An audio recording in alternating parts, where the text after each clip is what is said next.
Yeah, good evening everyone. Today we are making video on one more topic of metal non-metal class 10 chemistry. It's a part of metal and non-metal.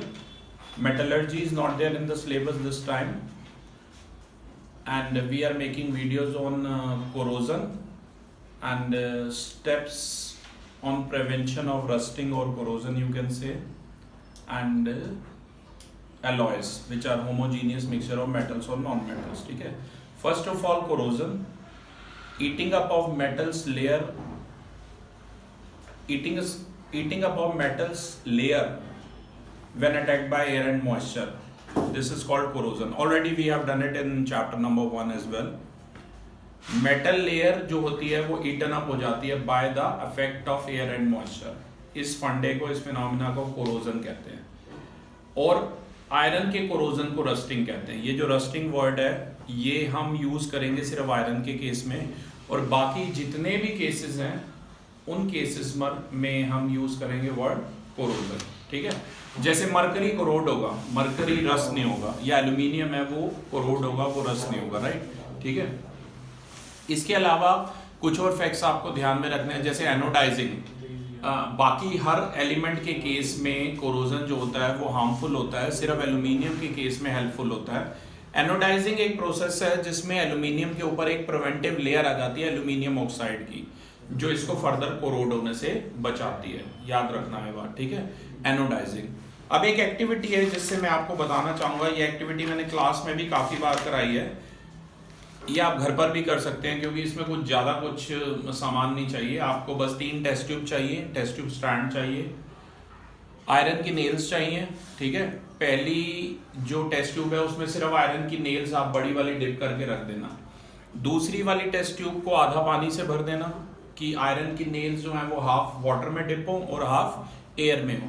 इस activity की help से बेटा हम ये prove करेंगे कि दोनों air और मॉइस्चर दोनों नेसेसरी है कोरोड होने के लिए. जैसे कि आप इसका फिगर यहाँ देख सकते हैं. इन्होंने थोड़ा सा उल्टा किया. इन्होंने जो पहली टेस्ट ट्यूब है ऊपर से देखिए इसे क्लोज भी कर रखा है और एनहाइड्रस कैल्शियम क्लोराइड इसमें रखा है. Yes, anhydrous calcium chloride. Anhydrous calcium chloride का क्या काम है कि एयर के अंदर जो भी मॉइस्चर होगा उसे भी ये सक कर लेगा. Anhydrous calcium chloride. Lakhmir Singh page number 184 पे आप ये डायग्राम देख सकते हैं. दूसरी वाली टेस्ट ट्यूब में पूरी की पूरा जो आयरन नेल है वो किस में डिप है? वाटर के अंदर डिप है. ऊपर ऑयल की लेयर है, वेजिटेबल ऑयल, सरसों के तेल की लेयर है, ताकि और मॉइस्चर और एयर उसमें एंटर ना कर सके. और तीसरी वाली जो है वो आधी एयर में है और आधी वाटर में आयरन नेल. ध्यान से देखिए. अब ये पहले दिन जब मैंने किया था ऐसे, मतलब टेस्ट ट्यूब स्टैंड में ये सेटअप करके क्लासरूम में रख दिया था. फिर धीरे धीरे डेली हम उसमें चेंजेस नोट करते थे, क्या नोट हुए.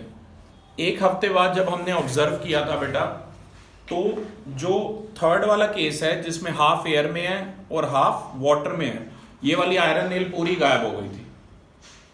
समझ आई बात. और जिसमें बिल्कुल पानी में थी और मॉइस्चर नहीं आ पा रहा था, उस पर भी बहुत हल्का सा रस्ट लग गया था, आई रिमेंबर. और जो तीसरी वाली थी, ये जो थी जिसमें एनहाइड्रस कैल्शियम क्लोराइड में रखा गया था, उसमें बिल्कुल जंग नहीं लगा था, बिल्कुल रस्टिंग नहीं हुई थी. लेकिन आपको 1 वीक लगेगा ये चेंजेस देखने के लिए. ठीक है. क्योंकि एक स्लो जंग लगना, rusting, it is a slow process, धीरे धीरे होता है. तो इस एक्टिविटी से हम ये सीख सकते हैं कि एयर और मॉइस्चर दोनों नेसेसरी हैं मेटल को रस्ट होने के लिए. राइट. अगर आप कूलर, अपना आयरन का कूलर है, उसे एक सीजन बाहर रख देते हैं क्योंकि एयर में भी मॉइस्चर होता है, तो इस वजह से आयरन आर्टिकल पे जंग लगना शुरू हो जाता है. राइट. मैंने बताया एल्यूमिनियम में वैसे ही एनोडाइजिंग एक ऐसा प्रोसेस है जिसमें एक थिक लेयर आ जाती है एल्यूमिनियम ऑक्साइड की एल्यूमिनियम ऑब्जेक्ट के ऊपर, जिससे उसे फर्दर जंग नहीं लगता. ठीक है ना. ये electrolysis of dilute sulphuric acid की हेल्प से होती है. कॉपर पर copper carbonate dot copper hydroxide की लेयर आती है. इस पे ग्रीन कलर की होती है कोटिंग. राइट. सिल्वर पे ब्लैक कलर का कोरोड होता है due to formation of Ag2S, silver sulphide की लेयर बन जाती है. आपकी चांदी की पायलें जो हैं वो ब्लैक कलर की हो जाती हैं थोड़े समय बाद. ठीक है. सिल्वर आर्टिकल्स ब्लैक हो जाता है, वो इसी वजह से होता है. गोल्ड और प्लैटिनम, इन पे सबसे कम ये रिएक्टिविटी सीरीज में भी बिल्कुल नीचे ही है गोल्ड और प्लैटिनम. सबसे कम जंग लगता है। इसके अलावा एक और टॉपिक है जो आप लोग पढ़ लेना, that is alloys. Homogeneous mixture of metals और non metals are called alloys. आपने अपने बाइक के व्हील कप्स में अलॉयज वगैरह लगवाए होंगे। तो अलॉयज क्या होते हैं, वो ज़्यादा स्ट्रॉन्ग होते हैं या ज़्यादा अट्रैक्टिव होते हैं एज कंपेयर टू जो स्पोक्स वाला व्हील होता है उसके कंपैरिजन में, ठीक है। अब इसमें हमें different alloys are homogeneous mixture of metals और नॉन मेटल्स। इसकी कुछ प्रॉपर्टीज है, मैं रीड कर देता हूँ। Alloys are stronger than the metals from which they are made. Alloys are harder than the constituent metals. Alloys are more resistant to corrosion. They have lower melting points than the constituent metal. उनके melting point भी low होते हैं बजाय इसके जिस metal से वो बने हैं। Alloys have lower electrical conductivity than pure metals. अब कुछ alloys के नाम मैं पढ़ रहा हूँ। ड्यूरेलियम कहते हैं इसे, ऐसे magnalium, steel, stainless steel, brass, bronze, solder and amalgam. अब इनमें वन बाय वन हम बात करेंगे। ब्रास, ये कॉपर और जिंक का एलॉय है। इसके अंदर 80% कॉपर है और 20% जिंक है। ब्रास ज़्यादा मेलेबल और ज़्यादा स्ट्रॉन्ग है as compared to pure copper, और इसका कलर भी ज़्यादा गोल्डन है। ब्रास यूज होता है यूटेंसिल्स कुक करने के लिए। इसके अलावा screws, nuts, bolts, wires, tubes, scientific instrument में, ये सब आप पेज नंबर 190 लखमीर सिंह पर देख सकते हैं। 190। इसके बाद आता है ब्रॉन्ज। ब्रॉन्ज के मेडल आपने देखे हैं ओलंपिक्स या सभी कॉम्पिटिशन्स में मिलते हैं। ब्रॉन्ज भी एक अलॉय है कॉपर और टिन का। कई बार आपने ये सोचा होगा, आपके मन में प्रश्न आता होगा कि जो गोल्ड मेडल मिलता है वो क्या वाकई में गोल्ड का होता है ओलंपिक्स में? प्योर गोल्ड का नहीं होता वो बिल्कुल, क्योंकि प्योर गोल्ड तो बहुत महंगा है। ऐसे तो इतने सारे मेडल्स एथलीट को बांटने हैं। नंबर 1। नंबर 2, 1924 के बाद प्योर गोल्ड के मेडल्स अब वो सब अलॉयज ही होते हैं। हाँ, उसमें गोल्ड का परसेंटेज थोड़ा ज़्यादा होगा, ठीक है। जो अभी जैसे लेटेस्ट ओलंपिक्स हुआ था जो भी मेडल मिले हैं, ठीक है। 1924 के बाद वो लोग प्योर गोल्ड के मेडल नहीं बनाते। और वैसे भी प्योर गोल्ड बहुत सॉफ्ट होता है। 24 कैरेट जो गोल्ड है उस that is not fit for making ornaments. तो 24 कैरेट के बजाय तभी 23 या 22 कैरेट्स ही यूज होता है। 23 कैरेट का मतलब क्या है कि भाई उसमें 1 पार्ट जो है वो कॉपर या सिल्वर का होगा फिर, ठीक है ना। प्योर गोल्ड होगा वो मुड़ जाएगा एकदम ही। तुमने मान लो बैंगल बनवाई, कड़ा बनवाया कोई, ठीक है, प्योर गोल्ड का 24 कैरेट का, वो मुड़ गया तो क्या फायदा, राइट। इसी वजह से 23 या 22 कैरेट्स में बनाया जाता है।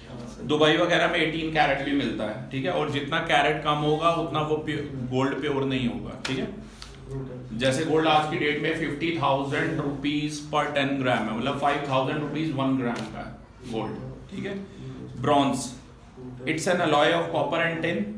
90% कॉपर है और 10% टिन है। ये जरूर याद रखना है इसमें परसेंटेज किसकी कितनी कितनी है। ब्रॉन्ज भी टफ है, हाईली रेजिस्टेंट है कोरोजन के प्रति।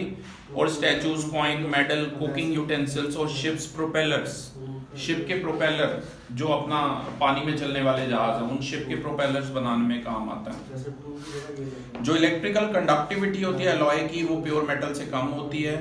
ब्रास और ब्रॉन्ज जो हैं वो गुड कंडक्टर नहीं है इलेक्ट्रिसिटी के, जबकि कॉपर वगैरह है गुड कंडक्टर इलेक्ट्रिसिटी का। सोल्डर, ये बड़ा इंपॉर्टेंट अलॉय है। ये लेड और टिन का अलॉय है। 50% लेड है इसमें और 50% ही टिन है। जो मेल्टिंग पॉइंट है अलॉय का वो भी प्योर मेटल से कम है। सोल्डर एक ऐसा अलॉय है जिसका लो मेल्टिंग पॉइंट होता है। It is used for soldering. कभी तुम्हारी मान लो कोई इलेक्ट्रिकल सर्किट में वायर टूट गई हो अंदर से, रिमोट की पीसीबी के ऊपर या कहीं पर, तुमने फिर वो टांका लगवाया हो तो उसको सोल्डरिंग कहते हैं, ठीक है। अमलगम, ये मरकरी मेटल का अलॉय है with 1 or more other metals is known as amalgam. एक सॉल्यूशन सोडियम मेटल का लिक्विड मरकरी मेटल में अगर सोडियम ऐड हो जाएगा उसे सोडियम अमलगम कहेंगे। बस एक बात ध्यान रखना, अमलगम के अंदर जो मेन मेटल है वो मरकरी होगा, ठीक है। गोल्ड के अलॉयज की बात मैंने पहले ही कर दी। प्योर गोल्ड जो है 24 कैरेट्स का है, but it is not fit for making ornaments, ठीक है। प्योर गोल्ड जो है तो इसमें 22 कैरेट या 23 कैरेट्स का जैसे बनवाया जाता है। 22 कैरेट का मतलब क्या है, 2 पार्ट जो है वो कॉपर या सिल्वर के होंगे, ठीक है। तो इस बार जब भी जाओ तो अपने गोल्ड स्मिथ से पूछना कि वो आपको कितने कैरेट का दे रहा है गोल्ड, राइट। अगर वो बोले 24 कैरेट का दे रहा हूँ तो वो is just making you fool, ठीक है। क्योंकि 24 से ऑर्नामेंट अगर बन भी जाएंगे तो वो जल्द ऐसे टेढ़े हो जाएंगे फटाफट। वो हार्ड नहीं होते। ये iron pillar I remember when I was in 4th grade, then I went with my school trip to saw this. It is near Qutub Minar. देखा, राजा अशोक के टाइम पर है। बौद्ध धर्म की जो बातें हैं, because Raja Ashok he was follower of Buddhism after Kalinga युद्ध, अगर आपने पढ़ा हो कहीं तो। शाहरुख खान की मूवी भी आई थी इस पर, इन विच ही एक्टेड एज राजा अशोक। ठीक है, काफ़ी ग्रेट हिंदू वॉरियर था। He was very cruel. उसने अपने टाइम में बहुत तो, लेकिन जब वो सुधरा, कहते हैं बौद्ध धर्म के बाद उसने लड़ना बंद कर दिया। तब बौद्ध धर्म के प्रचार के लिए उसने ऐसे बनाए थे। ये प्योर मेटलर्जी का सबसे बेस्ट एग्जाम्पल है कि इंडियंस को मेटलर्जी की कितनी अच्छी नॉलेज थी उस समय भी। इस पर जंग नहीं लगता क्योंकि Fe3O4 मैग्नेटाइट की लेयर चढ़ी हुई है इसके ऊपर, राइट। देखा है आप में से किसी ने? तो इस बार कुतुब मीनार जाना तो वहीं उसके पास ही है, ठीक है, तो आप ये देख सकते हैं। तो दिस इज कॉल्ड अशोक स्तूप इन हिंदी। तो Fe3O4 मैग्नेटाइट और फेरिक ऑक्साइड की लेयर चढ़ी हुई। देखो, आप एक कूलर को ना एक सीजन में मेटलिंग किसी भी चीज को एयर में रख दो, मॉइस्चर में रख दो, बाहर ओपन में, तो उस पर जंग लग जाएगा। पर ये इसके ऊपर कोई शेड नहीं बना पड़ा है। ये गवर्नमेंट ने अभी, ये भी है ना, 2-4 साल पहले इसके अराउंड एक शेड बनाया ताकि कोई इसे टच ना कर सके। अभी सिर्फ 2-4 साल पहले। और राजा अशोक कम से कम मेरे ख्याल से काफ़ी पुरानी बात है, 1000 BCE बिफोर क्राइस्ट। एक बार चेक कर लेना एग्जैक्ट कौन से ईयर की बात है, पर काफ़ी पुरानी बात है, तो भी इस पर जंग नहीं लगा है। ठीक है, तो इस बार आप जब अशोक स्तूप देखने जाए तो मेटलर्जी का ये एग्जाम्पल, ये 6000 किलो 6 टन का है वेट में, और अभी भी गुड कंडीशन में। 2000 साल पहले की बात आई। मैंने कहा ना 1000 BC नहीं, मतलब लगभग जीसस क्राइस्ट के डेथ की आसपास की बात है। ठीक है, 2000 साल। तो class, this was the last video of metal and non metals. Thank you.